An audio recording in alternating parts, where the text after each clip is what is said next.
The Aussie NFL Fantasy Show would like to acknowledge the traditional land owners and the leaders past, present and emerging of Ngunnawal, Ngambri and Darawal countries where we are working from today. This always was, and always will be, Aboriginal land. This is the Aussie NFL Fantasy Show. Because he's against Detroit, but he also might be clinically dead. An injured him is still better than anything Zach Wilson's going to deliver because everybody hates him. At this point, I'm just flogging you assholes on the scoreboard. I don't really care. Aussie. Oh, I don't have a message. There was no message from Matty. Oh, no, there is. Matty, get fucked. From Taylor. Oh, thanks, mate. Yeah, fuck you guys. NFL. Can we not call him Brock? It just reminds me of Osweiler. No one called him Big Cock Brock, even though he's like 8 foot tall and you know he's probably got a monster. Fantasy. You know what? Fuck it. I'm going to stack that bitch up. I'm going to Elijah Moore. And I don't care. My heart wants what it wants, and it's Sam Darnold. This is the Aussie NFL Fantasy Show. Right on. What was that, Rusty? It was Let's Country Broncos Ride. I've rattled myself again. It is championship week, week 17 in fantasy land.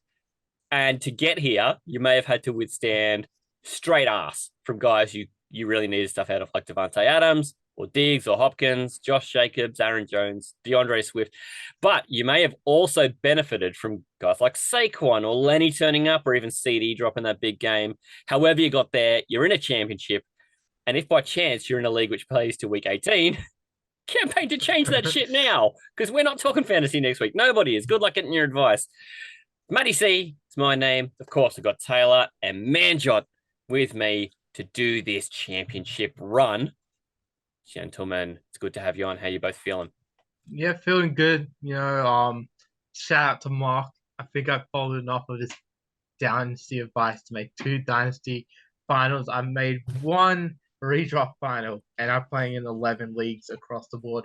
So both my dynasty leagues, I got in, and I'm 1 for 9 in redraft. I made it to 2 semis as well, so not bad. Wow, 3 for 11. Hey, Tay, are you in any finals, mate? Oh, just a few, mate. So I do 9 leagues total. Right. I'm into 4 grand finals, and I have 1 semi this week because the stupid league goes to week 18. So I may end up. You're one of them. I am one of those goofers, yes. No, I don't think you're doing that by choice, though, are you? Not by choice. No, definitely not.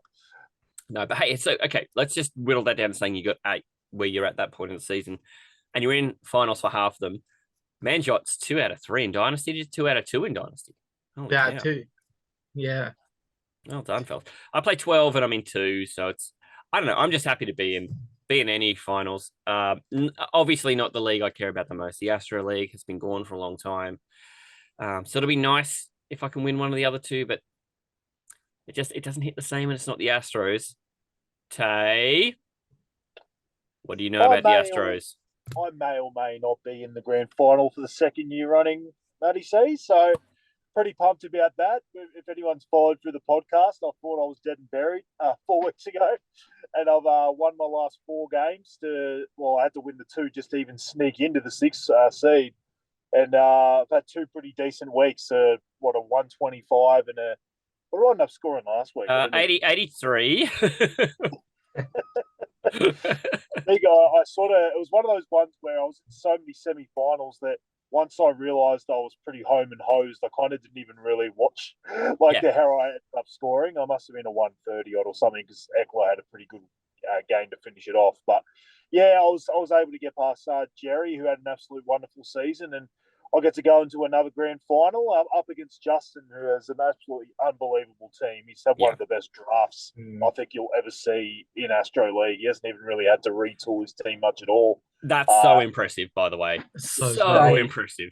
Stayed the same the whole way, and his wide receivers are just absolutely phenomenal. So it's going to be a really tough matchup. But to be honest, that's how it should be in an Astro League grand final. Yeah, so you got the team that has been building, and you've got the guy who's, for most of the season, has been 1 or 2, really. We were in that division between Justin and Tim, who were kind of the top 2 most of the way. So we got to taste defeat to them all over the place, which was awesome. So on your way though through, you've defeated Jackal, who's the only other guy who's made the playoffs 2 years in a row. Shows how hard it is to do that in our league. 16 teams of very engaged people. And then this week you've just beaten Tim, who's a former champion, 2014 champion. So nothing comes easy in the Astros, nothing at all. And now you're playing against a guy who might only be in his first GF appearance. He's only made 3 finals appearances in all his years in the league. But he finally got his first win last week. And now here he is at the big dance with a team that looks really tough. How are you feeling about it? Yeah, look, I've been pretty happy with how I built my team this year. Like, it's a funny thing, right? It's similar to last year in that, you know, I obviously did a lot of trades early and then built myself a team and had an idea on how I wanted to look going into finals. But it definitely isn't the same in that I felt like I was one of the like really top teams. Like I was always really happy with my team, but I've never really got a huge run going this year. Like, you know, last year, you know, people were in the group, you know, message was saying that I was going to bloody have the most points for ever, and you know, all like having a go at some of the trades I was doing and blah blah blah. Whereas this year, I've kind of almost done it a little bit more sneakily in a way that it hasn't been as noticeable that I've been doing a lot of trades and things. And I kind of got all my trades done a bit earlier this year as well. I was That's true. Quicker. So I like, you know, after week 8 or so, I haven't really done too much trading. It's just been about like, you know, getting the team right that I want. And I've pretty much played the exact same team for the last 4 or 5 weeks. I haven't really tinkered with it at all, or had to really. So, no. Yeah, I've been pretty happy with the moves I've made this year, and generally, I would have counted myself pretty unlucky if I didn't make it. Obviously, when I lost to TC, it was pretty frustrating. Felt like I had a team that could compete pretty well in the playoffs. So I always felt like if I could sneak in, that I could do some damage. Definitely. That's what's happened, because I feel like this team has a pretty decent ceiling if everyone hits. So look, in the end, you know, it's a team that I'm proud of, and I'm into a second grand final in a row. And you know, we've talked about, you know, people who win it struggle to even make the playoffs. So to make the grand final after the year I've won it, I'm pretty proud of that. Yeah, almost nobody has ever gone back to the playoffs after winning a championship. And it turns out, streak of teams making grand final 2 years in a row, that club's really little. Brendan did it, get this, 4 years in a row. He got into the playoffs and went to the grand final. In fact, he's never made the playoffs without going to the grand final. Fucking unbelievable. And then just misses completely, or he's in the grand final, or he misses it all. Yeah, 100%. And then of course, sort of the old Carabao Kings had a couple of years in a row. So things went all right for me for a couple of years, and I've been out in the wilderness ever since, because that's how hard it is. So Taylor joins a group of only 3 now. You've made that club a bit bigger. And you've definitely been the form team of the last couple of years. Nobody's got more playoff wins than Brendan. He's got 11, but guess who's in second place now? Taylor with 7. And most of them have come in the last 2 years, because you've been the team of the last 2 years. So big ups and big congratulations on making another one, mate, because it is exceedingly difficult. Manjot, you learned a little bit about the difficulty of the league this year, but you've had some huge successes in other places. Tell me about your couple of grand final teams too. Yeah, a couple of grand final teams. Look, got into my Indian Dynasty grand final. Had a big week. I conceded defeat pretty early once I saw Geno Smith go down, because we had Hurts, and Hurts, he went down obviously. So we had to start Geno Smith, and then he had an injury. He came back in. I was so nervous. Taylor was like, "Man, George, shut up, man. I know never to trust your first instant reactions on the chat ever again." Yeah, you're always saying to people, "Rest in peace." Rest in peace makes me think they're done, and they just all of a sudden back like 2 seconds later. The guy just needed a drink of water, but man, just like rest in peace. Yeah, pretty much Kittle carried me to that, and all the defensive guys. There's an IDP league, so all the defenders carried me. And look, I because it's a tough week for guys like Pollard, Etienne, Adams. I mean, we had CD though. CD and Kittle were absolutely insane, and Waddle had a good catch there as well.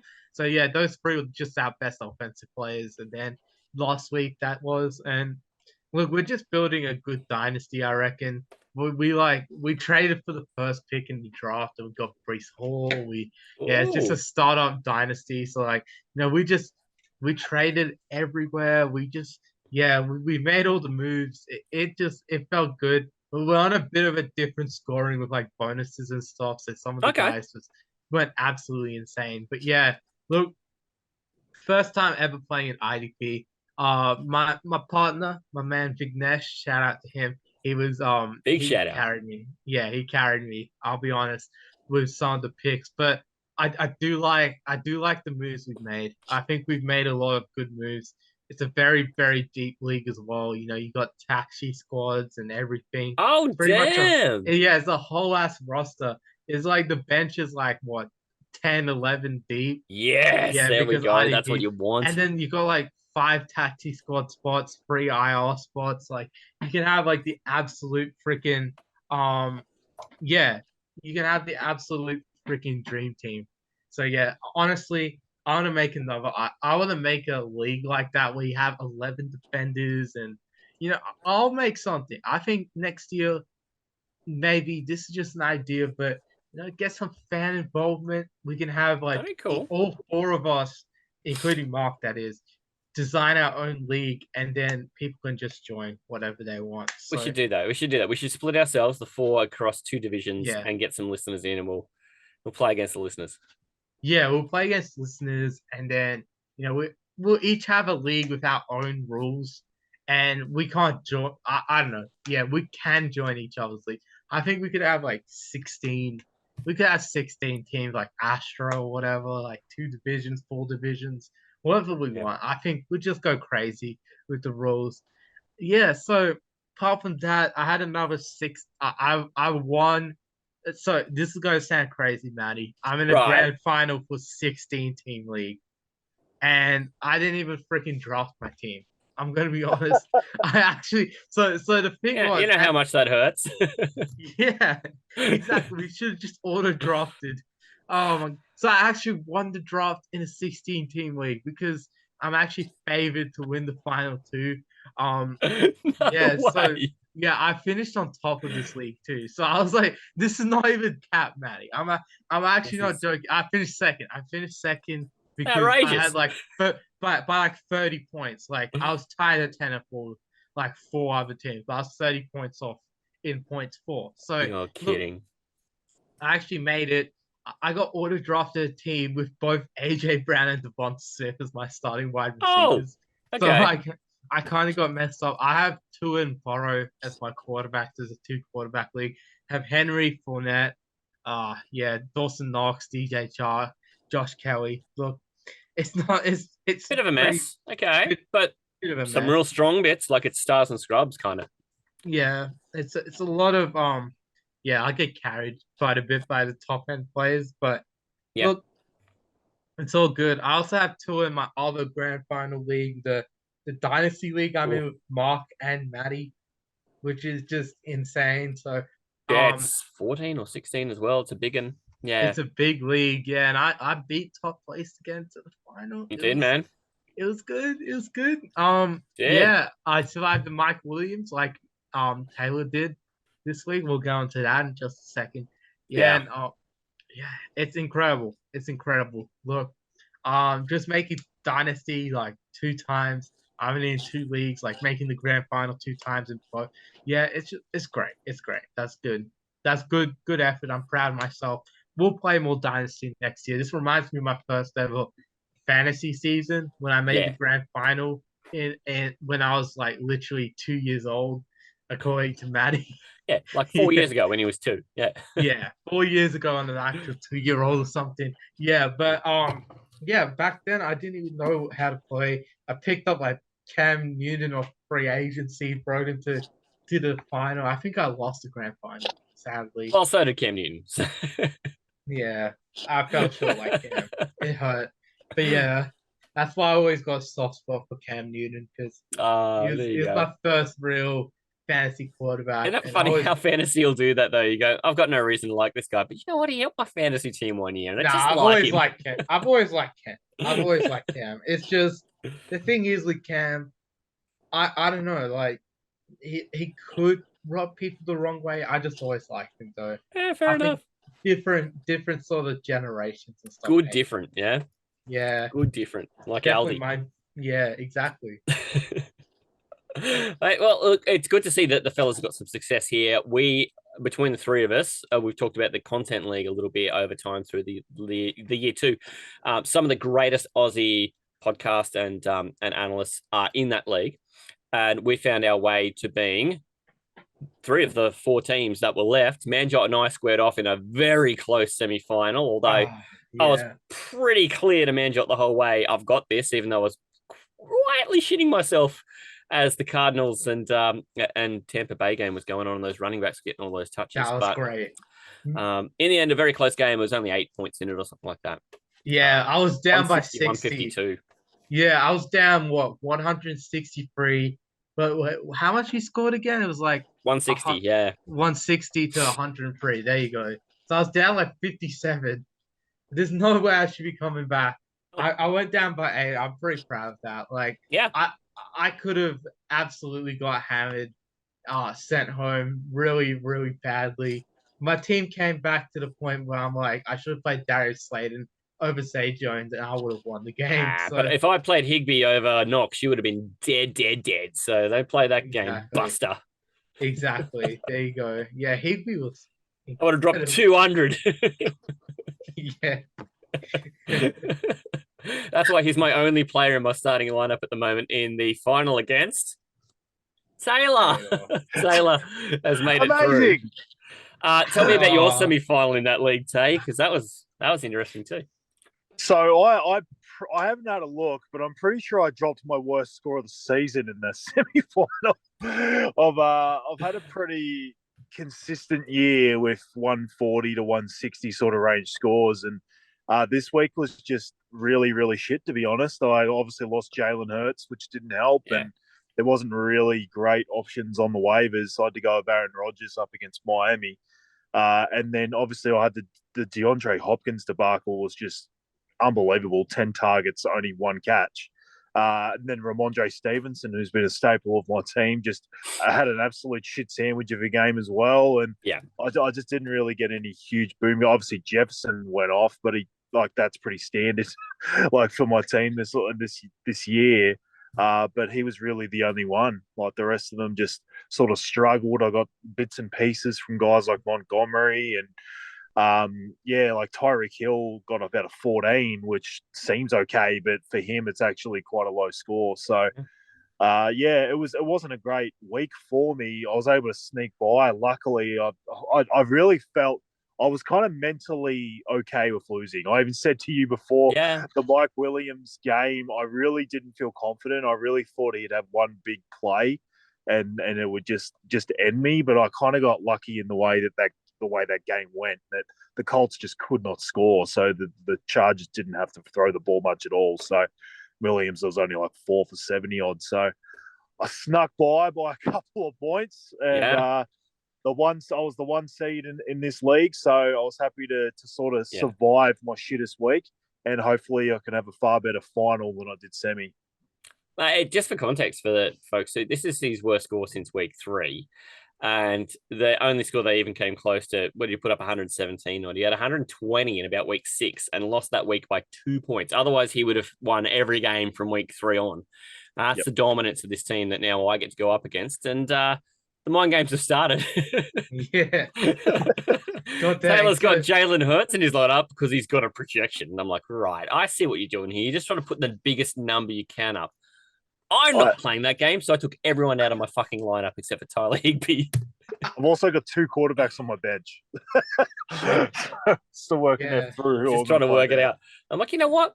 You can put up the biggest number you want. I'm going to put up the lowest number I can. And you'll never know how much you're ahead of me.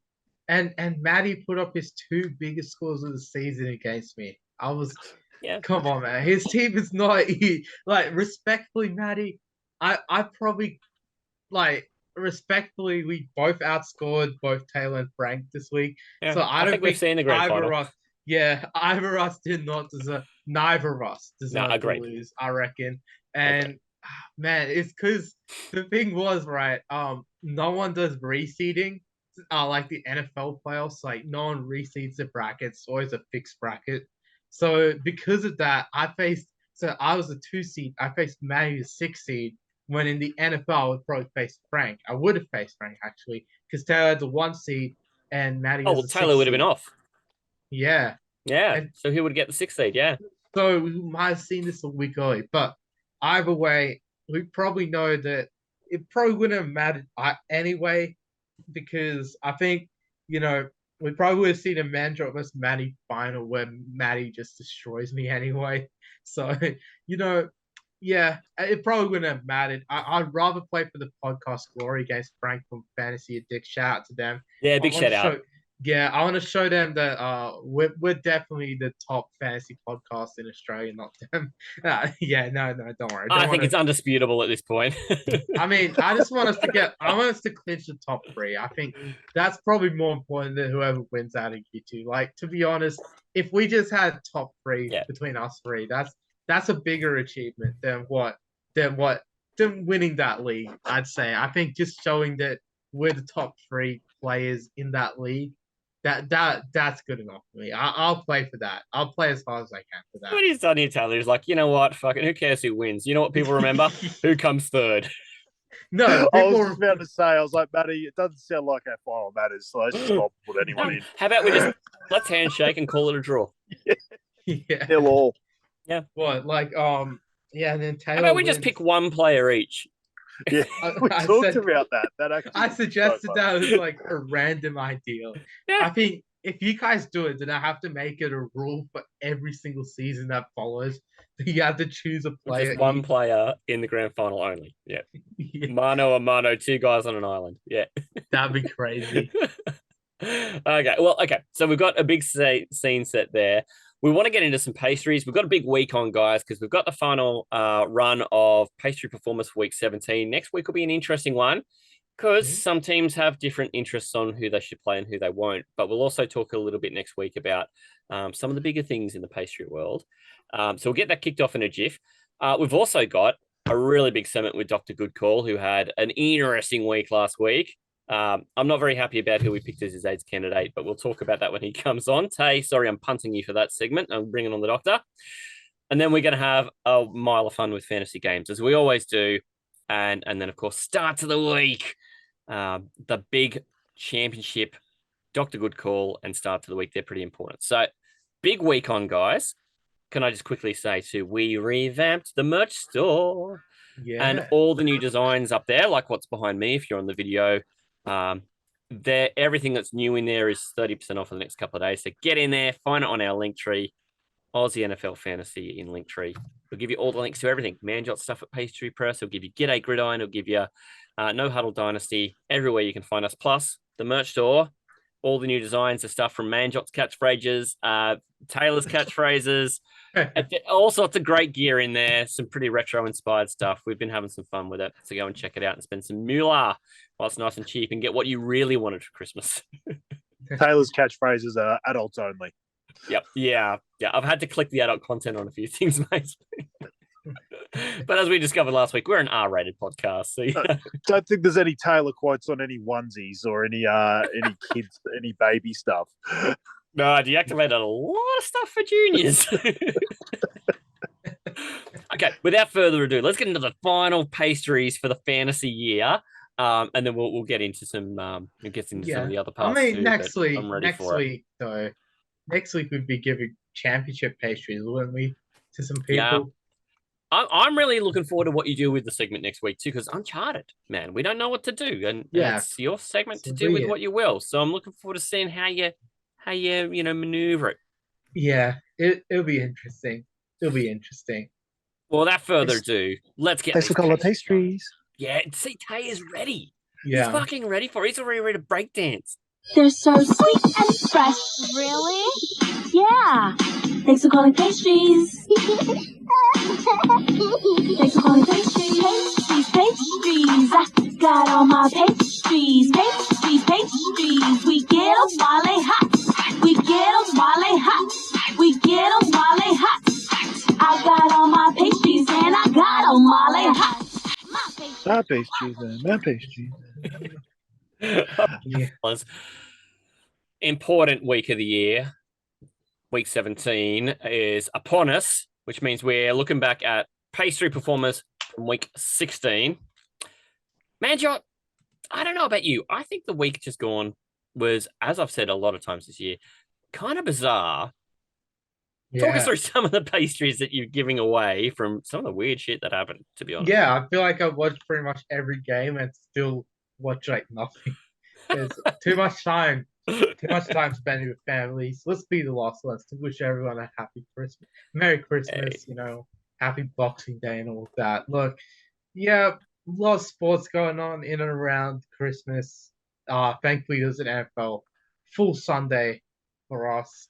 How On good is Christmas. that? Yeah, I was very, very happy with that. Thankfully that happened.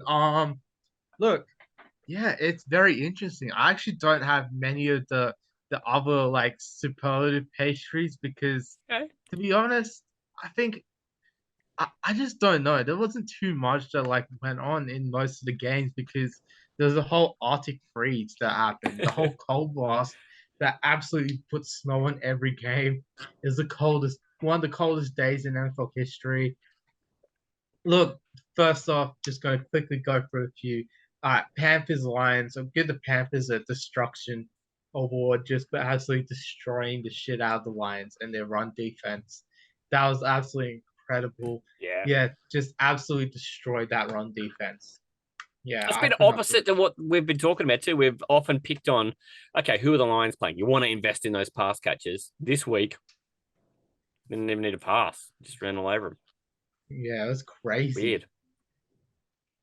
I was Like Dr. I said. Ship Call on the weekend. I got given a question on the side of to whether to play Deontay Foreman or not, and I basically said no straight away because that Lions rush defense has been phenomenal for the last 5 or 6 weeks, Yeah. and then they just got absolutely annihilated on the weekend. They So, weren't even there. That was a great call. Fucking ripper. I've got to own up to a call a bit later on, actually, but yeah. Might have sunk a mate. Oh no. Sorry, Anyhow, guys. it's a bit similar to that, to be honest. Yeah. Destruction. I like the Panthers, though. You know how much I love Sammy Darnold, so anything that's happening good in his world is good for me. Exactly. Truth is, you know. All right. Where else do I go? Because I mean, Zach Wilson can have a shit sandwich. The Broncos can have a shit sandwich. Probably a few shit sandwiches for the Broncos. I'd probably give them not only disappointment of the week award, but also disappointment of the year. Just absolute shit show. Oh. They should have fired their coach 14 weeks ago when I said so. After like week 1, they took like 15 extra weeks to like come to the same realization. I did after watching one game. I knew this team would suck, and then they absolutely sucked. So thank God they got rid of Nathaniel Hackett. It's so weird. The last 2 years we've had a one and done coach within their first season.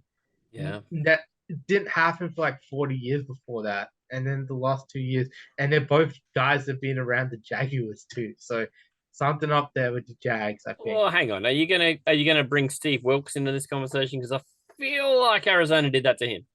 Nah, they did it after the season. Yeah. On Black Monday they got him out. Okay. Exception to the rule. All right. Surely the writing was on the wall for Hackett when he brought in a clock management specialist. Like, what coach has ever had to do that? It's like a child, like not being like do things right. Like, to be honest, Mike and that guy McCarthy is should have their done replacement. That guy is the replacement for him. I know. That's so funny. good. Mike McCarthy Did you needs hear one of they those. offered it to the defensive coordinator and he said no? Because he was basically like, my defense has actually been phenomenal this year. I'm not tying myself to Russ for 2 games. Like, I would rather just be known as the guy that had a good defense most of the year. Yeah. Until yesterday. Yeah, but I think they did that on purpose. I honestly You reckon think they went on the strike? defense is Manjot better. said they went on strike. Oh, I saw yeah. the pastry press. Yeah, that was pastry 100% correct. Like, they 100% They went on actually strike. went on strike. I reckon they went on strike. Yeah, you reckon Yeah. Surtain got them in the huddle and went, all right, guys. Left-handed bat downs only. Yeah, Broncos fans, you're allowed to follow Pastry Press NFL again. No more Broncos posts for the rest of the season. You guys are safe for my memes, my slander. Trust me. You guys are safe. This is the last time I'm talking about the Broncos apart from like Good Day Gridiron, if we're ever going to get there. But we're probably not going to talk about them in Good Day Gridiron because that game is shit. So you guys are pretty much safe. They're safe from any Broncos slander from me this There you season. go. Russ, Yeah. you are not safe from slander from me. All It's a right. good time to be a Broncos fan. Yeah, Broncos country. Let's hide. Russ's pass. Ross's pass. Yes. Yeah. Get that at the merch store. We've gone all in on that. Yeah. I'm gonna buy about 10 of those mugs, by the way. They're so funny. All right. Some special pastries. What else do we have? Vikings for hitting a game-winning field goal. They've done that a couple of times this year, but gotta give them credit where credit's due. It's not been a strong suit of theirs. The That's Giants. true. Yeah, I saw like this weird stat where the Giants like had like 3 60-yard field goals with like 5 seconds left. For them to like win the game. Like 3 of them have happened to them like in the last like few years, like 5 years. Wow. Like the Jake Elliott one this week. I Yes. think there was one with Joey Sly as well. So there was so it's a weird stat I saw. But that was quite interesting. Where else can we go? We gotta give one to the Texans for surviving Derrick Henry. The official Derrick Henry Survivor Patient Form Award. Marked as safe. Yeah, they survived the Derrick Henry onslaught this week. It's perfect. Got to give Gardner Minshew a respect Patient Performer Award just being Gardner Minshew for being actually good. Look, the Steelers, they deserve one for winning. It was probably the most emotional win of the year award after everything that happened with Franco Harris. They deserved it. Yeah. So, yeah, look. That's where I've got to own up. I might have told somebody that they should start Kenny Pickett over Derek Carr, and yeah, it didn't work out. Oh, both shit, to be fair. And now he's Yeah. knocked out. But yeah, apparently one of them scored just enough points. I'm like, dude, you probably need to look at your kicker. It's probably not your quarterback that's letting you down if you're relying on a couple of squeaky points, like or your defense. You probably had a defense. I don't know if the difference between Carr and Pickett. Anyway, Yeah. he asked me and I gave him a bum steer, and I'm sorry, Greg. I love you. Yeah. All right. Final ones. Gotta go in the Cardinals Buccaneers game. Not final ones to the whole segment, just the final superlatives, by the way. Don't click off yet. Don't turn off. We've got, firstly, James Conner, Leonard Fournette. You guys deserve pastries for almost getting Manjot back from a 60-point deficit to beat the shit out of Matty. If that happened, I don't know. I would have probably gone berserk today. I think Matty would never hear the end of it. I would have been more respectful. Don't worry, Matty. I would have been like you. I would have just, being quiet about it, just not talk too much shit, But yeah, as we can see, I was probably the problem there at the Western Lancers this year. So look, I was probably the problem. It's been exposed. Secondly, gotta give there's another pastry, Matty. Don't worry. So good. Sorry. Don't worry. Bit more serious, but look, I gotta give JJ Watt a career pastry award. Best defender I've seen in my lifetime of watching football, to be honest. As in watching live games, that is, not watching like highlights from like the 1930s when they played harder defense. Look, I'll give him massive respect. Got me into like the defensive side of football. I remember when I was like a kid and like he was out there, I was like back in high school and I was talking up like every single day. I could not go like a day without mentioning him. Like, wow. Anytime. Yeah, legit. Like anytime from 2014 to 2016. I just had to say the name JJ Watt like one time to someone just to make sure they knew I knew about football. Like I was an actual football fan. So like, yeah, there you go. JJ Watt, he shaped my career as an analyst and everything. Look, JJ, career page performer award. You will be missed here. I didn't record a tribute on Pastry Press because I was a bit busy, but there will be one. There will be one coming up very soon, probably before his last game, which will be against the Niners too, which is quite fitting. I wouldn't mind him going off against Purdy. I just don't injure Purdy, but like, I hope I hope he has a couple sacks in his last game. Like, Yeah, that- good to see him finish on a high. yeah, I'm not trying to like go against my team. It's just I love JJ Watt too much. So I'm like, yeah, he's got to have a good game against us. Look, moving on to the actual Patient Performer awards. Here we go. Here we go. All right, rookie Patient Performer Marcus Jones. Yeah, like 14 tackles and a pick 6 against the Bengals. This guy's pretty good. Pretty good. I like this. I like this selection from New England. I think he was in the draft or he's undrafted. I mean, yeah, there's two choices there, but a good pickup by the Patriots. That's what I was meant to say. Yeah. Didn't he rob a Panda Express? Isn't that why he went down the draft? I think so. Yeah. Yeah. I think They he call was him Panda Jack. Oh boy. Yeah, I think he was the guy that robbed the Panda Express and went down the draft board. But That's such a Patriots thing to do, though, is go questionable, but we can fix this guy.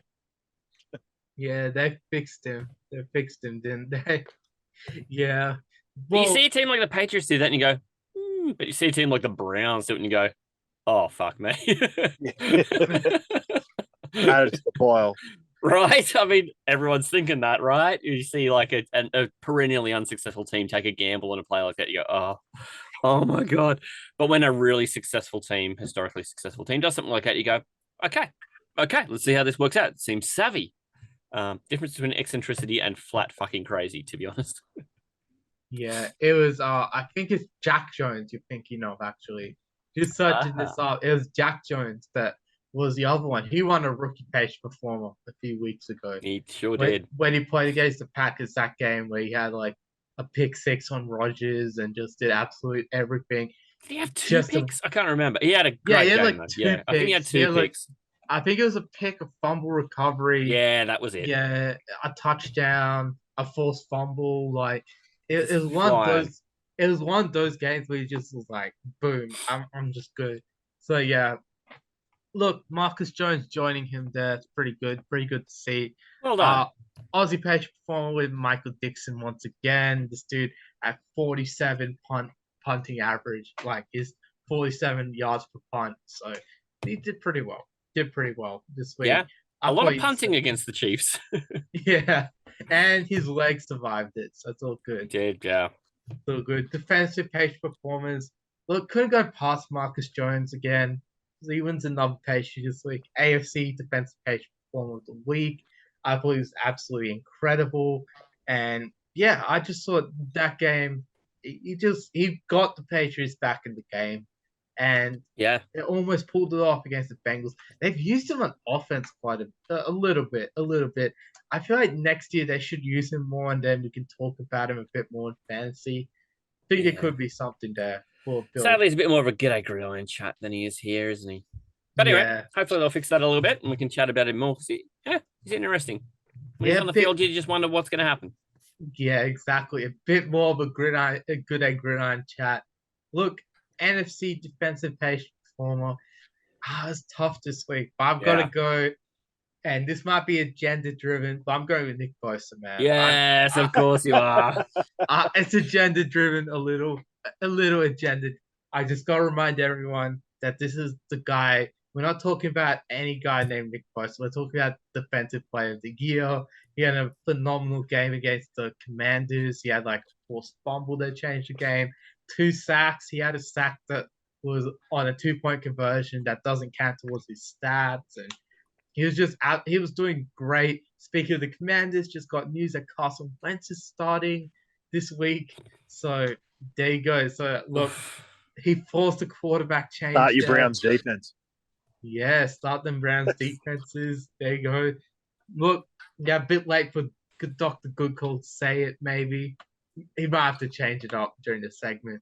But anyway. Good call hasn't happened yet. I don't know what you're talking about. Yeah, he might have to, I've said he might have to change up his notes during the segment. That's what I said. It hasn't happened yet. Trust me, it hasn't happened. I know it is. I know where I'm at. There's some magic going on here, by the way. Anyway, carry on. What magic? Look, offensive page performance. I just didn't know who to give in the AFC. Trevor. so many dudes were just absolute dog shit this week because of the weather. I was like, damn it, I don't even know who to give it to because everyone was just absolute garbage. Yeah. You can't give it to Devontae Adams. You can't give it to Stephon Diggs. You can't give it to Josh Jacobs. Any of these like regular suspects, right? Or Trevor. Yeah, can't give it to Trevor, unfortunately, because you're just doing that. So, honestly, I don't even know. Higgins. Yeah, T had a good game. Look, initially, like what I wrote was both the Buffalo running backs, Devin Singletary and James Cook. But honestly, I'll just go with T Higgins. He had a good game.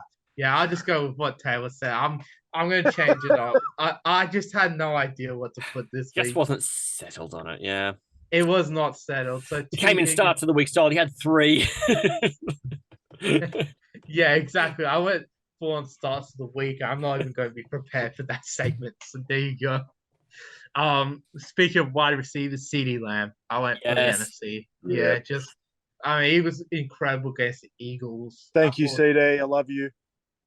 Yeah, I thought he was pretty good. Honorable mentions like Kittle and Hawkinson and all of these guys. They deserved a lot of recognition. Yeah. Oh, speaking of Hawkinson, you'll love him more because he's a fantasy-based performer of the week. Oh man, he dropped more points than anyone else, and he was like a tight end. He's a tight end. Can you believe that? Like, come on, man. He dropped 39 points this week in PPR. That dude. Evan Ingram-esque. Yeah, Ingram-esque. He had like a 39 against Seattle earlier this season. He had a 35.9. That's what I'm getting at. I do laugh in the group chat that I laughed that I'd been screwed over by tight end again in my matchup, and then I just go ahead and put up 30 something with Hawkinson just to obliterate Evan Ingram's like 15. Yeah, right. And you're like, oh, how am I ever going to chase that? Hawkinson's like, hold my beer. Yeah, Evan Ingram won last week, I think it was. Yeah. Same awards. So, look, once again, that was the Jaguars show. Sorry, Matty, no Jaguars. It was, but this week, a bit rough. Yeah, this week, pretty rough on everything. I don't know, like, with the Page Performer of the Week award, it's pretty hard to choose this one because there's a lot of good performers, to be honest. And I think I'm going to go with a guy that hasn't been mentioned yet. And this is going to be a controversial pick, but he had a big game. I've doubted him quite a lot this year. And me and Matty actually took him in the Astros draft this year. And I've doubted him and his team quite a bit. But I'm going to go with Dak Prescott. I think he had a good week this week against the Eagles. I think his game was just incredible. I thought Dak by far was just amazing. I think Dak deserves it. I did not mention him in the offensive page performance because I didn't really think about him until like 2 seconds ago. This is an improvised one, but still think CD was better than him in terms of offensive player, and that if you wanted to split, it'd be fine because clearly CD's not getting anything without Dak. But Dak threw that early intercept, and it bothered me a little bit. And then he really kind of grown up and came back and played really well after that. Yeah, he was incredible against the Eagles. And look, I think it'll be interesting if they play round 3 in the playoffs. I'm really hoping those two go again so that Cowboys fans don't say, "Oh, we lost the first time because we started Cooper Rush," and the Eagles fans can be like, "Oh, we lost the second time because we started Gardner Minshew." So look, round 3's got to happen, I think, and the winner gets beaten by the Niners in the NFC Championship game. Let me just hope here, guys. I'm saying nothing. See, I just want to dunk some water on you. 100%. 100%. I feel like I'm water betting both of you on that one. Yeah, exactly. Yeah, I wouldn't mind getting dunked if you win that one. I think. It's gonna happen. It's gonna happen. You've been so damn mouthy. I'd like to get dunked of water too, but I'm just always right all the time. It's such a curse. Even the James Conner and Montgomery one is not working out well for your boy over here. Every time it's looked close, I've started to get the pluckiness and been like, but it's all falling short. So yeah, anytime that we can get an opportunity to get it on Taylor, I'll bring a step ladder and we'll pour someone in, but it just has never happened. How would that work? Would you kneel or would we have to? It'll never happen. It doesn't matter. Nah, yeah, there's no point thinking about it. Yeah. Well, so let's go to the recap here. We've got the rookies. Pastry goes to Marcus Jones. He had a terrific game, 14 tackles in the pick six. Love that. We've got the Aussie, of course, Michael Dixon. It's a pity that so many of them are punters, but it is great to see the quality of punting by Aussies in the league. And get me into the deep stats too. 100%. But in any week, one of these Aussie blokes can pretty well be the best punter in the league as well. So it's not even just that we're just picking an Aussie guy who's punting. We're picking a guy who's really great at their position, and it is a hugely important position in the sport. Same as the guy who's a nose tackle or a long snapper or holding the field goal. Some of these underappreciated positions really matter a lot. And then, of course, into the offensive and defensive, you got the AFC, T. Higgins and Marcus Jones for the offensive and defensive. And then over in the NFC, CeeDee Lamb and Defensive Player of the Year, Nick Bosa, ladies and gentlemen. Before, actually, it was Zay Jones who was the fantasy performer last week, not Evan Engram, but I'll let you off on that one. And replaced by Hawkinson, who would have dominated them both combined. Yeah. That segment's coming back. I thought Taylor was crying for a sec. I don't know why. And Dak Prescott serving up nothing but Dak sandwiches, not Dick sandwiches, Dak sandwiches for the Phillies. Beautiful segment, mate. Well done. Thank you. Big year of pastries. We're going to wrap it up next week with the week 18 pastries. Thank you. Interested to see what that's going to be like, man, but you got a week to work out what to do with it. Thank you. Thanks, guys. It was good. It was good fun. Good fun. Merry Christmas to you guys. And yeah, it was a good week. Good week. Thank God for some football on Christmas. 100%. Like, you got all of us chuckleheads off doing family stuff on Christmas Day, and you're kind of like, well, what do I do? 700 games of football. No dramas. Mate, No way. Even when you got a family, you still keep an eye on the 700 games of football. I know that firsthand. When you're alive in the Astros, you really kind of have to, don't you? Yeah, absolutely. It's bigger than family. Mate, where do we find you, man? Just to get the word out, where people want to follow the rest of the pastries, because you give out whole team awards, and you're on other podcasts. Where do people find you? Yeah, Good Day Gridiron. Find it on any podcast platform. Hopefully it's an Apple now, for you, Taylor. But yeah, it's on Spotify for sure. Audible, I know it's been on there. You can search out Good Day Gridiron in Google and you find the Audible audiobooks. Don't know why. Yeah, but Anchor, of course, you can find on there. You find our show as well, Aussie NFL Fantasy. Of course, Pastry Press NFL on Instagram. Yeah, I often shit on teams, meme teams, on there. I just talk shit about football with people. Just do whatever. Yeah, it's just football through the lens of Manjot. Whenever I think something's interesting, I just post it. You guys, it's up to you if you care about it or not. So definitely like it up though. Like, we're gonna try and do some big things. Massive shout out, by the way. This is the last set of shows before the 2-year anniversary of Pastry Press's founding. 1st of January 2021. So about to hit 2023 now. So last shows for the entirety of 2022. So massive thank you for a good 2 years on Pastry Press. Big things are coming. Your boy needs all the help there, all the help on Aussie NFL Fantasy and Good Day Gridiron. There's a lot more collabs and stuff coming. We're planning this next week. Sure, might have a full on at Good Day Gridiron after next week because of the NFL playoffs. Yeah. I mean, it's difficult to know what to promise at the moment, but the great thing is, because we're in this lovely little network between No Huddle Dynasty, Good Day Gridiron, we've got so many other content creators who we've got lovely relationships with too. The opportunity to cross-pollinate a bit is there, and there is a whisper there could be a bit of a full mashup coming on. So we'll hold that thought. But yeah, hey, look, the other thing that I think is really great is that there's 2 pastry days a year. There's 14th of June, of course. for the founder. But then there's also Pastry Press NFL's birthday, 1st of January. And it's nice that they're equally spaced out, one in January, one in June. So make sure everybody heap in some happy birthday celebrations to the Pastry Press on New Year's Day, please.